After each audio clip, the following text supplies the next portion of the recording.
So here's the data chart. I'm on the page 72. Your data chart is where we're going to collect all the data.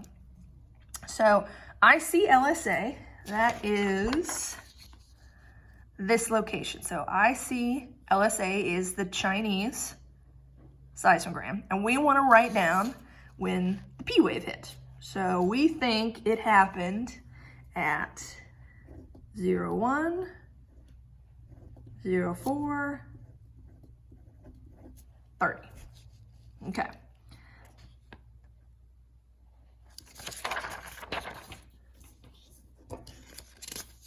Go back to our steps. So this is the steps on page 71.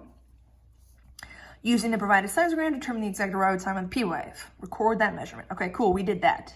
Check. Using the provided seismogram, determine the exact arrival time of the S wave. Record this measurement on the following chart. Okay, so we gotta do the same thing. We wanna find when the S wave hit. Okay, so here's the S wave, and we're looking for this line right there. Okay, so we think the S wave, 01, and it's in between. So here's the 9-minute mark, here's the 10-minute mark. We know it's in between, we got 9 minutes. Now we gotta figure out how many seconds this is. Well, the line, might be easier to see down here at the bottom, the line is in between the bold and that first tick mark. So we said one of these small tick marks is 10 seconds, so we're gonna say it's about halfway. So 01, 09, and half of 10 would be 5. And again, just to go through this, so here's the line I'm looking for, the S line, goes all the way up to top and bottom. That S line is in between the bold and that first tick mark. The first tick mark is 10, and it looks to be about halfway, so we're gonna say it's 5 seconds. So we think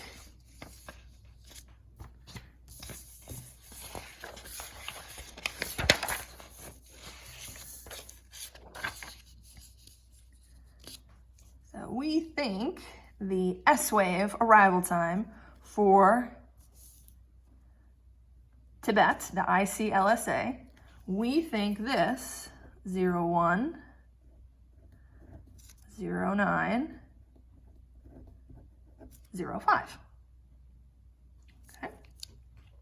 Let's go back to our steps. Okay, so let's see if we did this. So step 2, using the provided seismogram, determine the exact arrival time of the S wave. Record that on the chart. Did that. Awesome. Okay. Number 3, subtract the S wave arrival time from the P wave arrival time to get the time difference between the P and the S waves. Record this on that chart. Okay, read that again. Subtract the S wave from the P wave. Okay, so S wave from the P wave. Let's go to my chart here. So the S wave from the P wave. Okay, so the way that we write this, the bigger number goes on the top. And I'm gonna write this just below so that you guys can see it a little easier. 01, 09, 05. So that was the S wave. S wave is bigger, so it goes on the top. P wave, 01, 04, 30. And the directions say, directions say to, I need a better pencil here. Directions say to subtract these, okay? Now the subtraction's a little tricky, takes a second. You gotta think about this in terms of hours, minutes, and seconds, okay? So you're trying to take 30 seconds from 5. You got to treat this as one whole thing here. So you can't do it like 5 minus 0. You got to take it 30 and you're subtracting by 5. The 5 is not big enough, which means I have to borrow. Okay, so the way you do this, this becomes an 8. We're going to take 1 minute because I know 1 minute is equivalent to 60 seconds.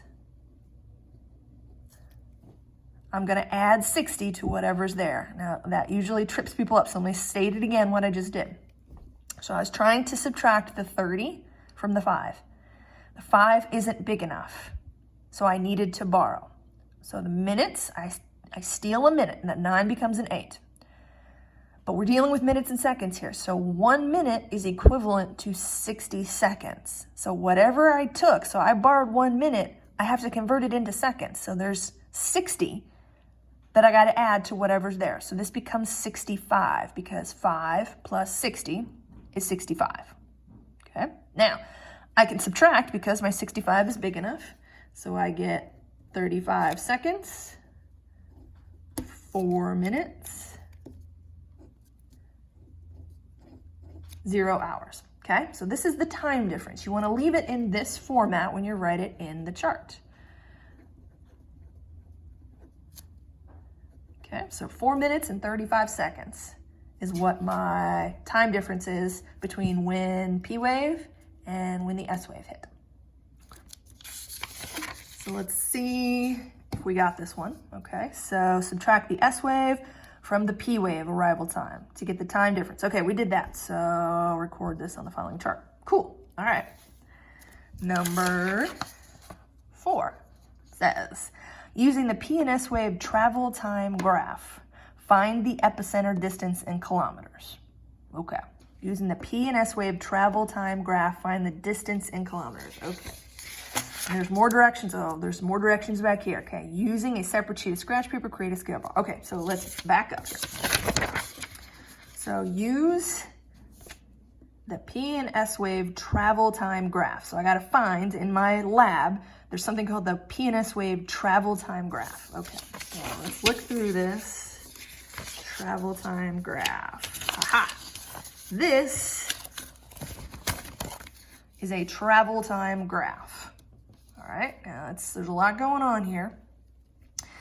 We've got 2 axes on here. So we have the side axis, which is giving us travel time, and these numbers on the side are in minutes. On the bottom axis, it's giving us the epicenter distance, and this one's given to us in kilometers. Now, seismograms give us a time. Seismograms do not give us a distance. So the point is for us to use a time and calculate a distance. Now, the pros would do this mathematically. They would use some differential equations, some algorithms, and they'd do some pretty complicated math to figure out the distance. This way, we're going to get a rough estimate of the distance by using this graph to help us out. Okay, so we don't have to do calculus, but we're going to get an estimate. It means that our answer isn't going to be as precise as the pros would do. It's good enough for us. So what we have here on a travel time graph is, so travel, we have travel time in minutes, we have distance in kilometers, and then we have 2 curves. So this top curve is the S curve. So this is literally the S wave, the velocity that it's traveling, and this is the P wave velocity. We're giving it to you. So we know that P waves travel at an approximate speed through the Earth's interior and the crust. We know that an S wave travels at a certain speed also. So P wave is faster, S wave is slower. We're going to use this information to figure out how to calculate the distance. Okay, so remember, we were on step 4, using the P and S wave travel time graph from the distance, and then we're on 4A. So I'm at the top of page 72. Use a separate sheet of scratch paper, create a scale bar for yourself. Put a corner of the scratch paper along the y-axis and tick marks from 0 to 10 minutes. Okay, so what you need, you're gonna go to this travel time graph.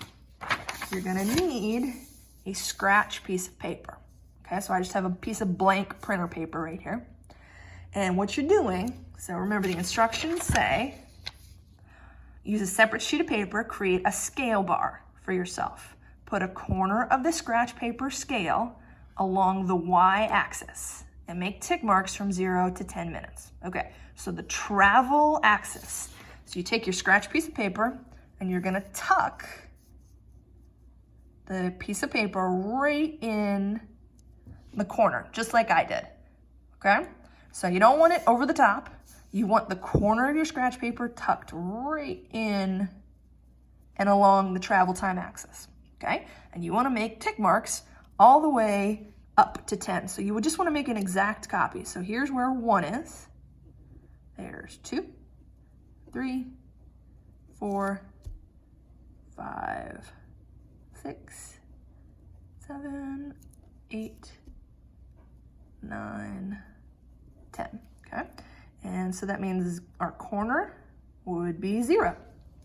Okay, so I just made a scratch paper scale. That's all I did.